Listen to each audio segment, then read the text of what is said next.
સિદ્ધાંતોની વાતો કરનારની મોટી મોટી વાતો કરનાર આ બેન મોટો આર્થિક ભ્રષ્ટાચાર કરી અને આ બીયુ પરીક્ષણ આપેલું હોય એવું લાગી રહ્યું છે ને. જ્યારે એમના પગ નીચે રેલો આવ્યો ત્યારે એ બીજાના માથે ખંભી એ બંદૂક ફોડવા માગે છે.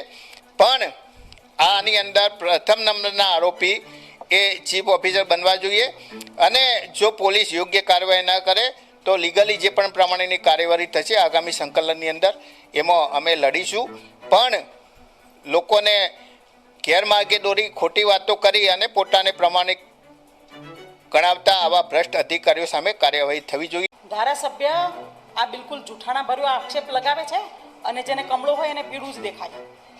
એ જે ઘણા લોકોને આવું પ્રોજેક્શન કરવાની આદત હોય છે, બરાબર. અને ગાંધીનગર મારું ઘર છે, હું રહું છું, એટલે એમને આવા આક્ષેપ કરવાની આવું બદનક્ષીકારક એ વાક્ય બોલી ન શકે. અને જો વધારે આવો પ્રકારનો વાણી વિલાસ કરશે તો હું 100% એમની સામે બદનક્ષીનો દાવો કરીશ. આ અત્યારે હું મીડિયાની સામે કહું છું. એ એમને હવે ધારાસભ્યની પાસે તમે આ બધી બાબતોના પુરાવા માંગો. એ જે બોલ્યા છે ને, જે પણ વાણી વિલાસ કર્યો છે એના પુરાવા મારે જોઈએ. અને જો એ પુરાવા ન રજૂ કરે તો ચીફ ઓફિસર હિરલ ઠાકરે એમના પર બદનક્ષીનો દાવો કરશે.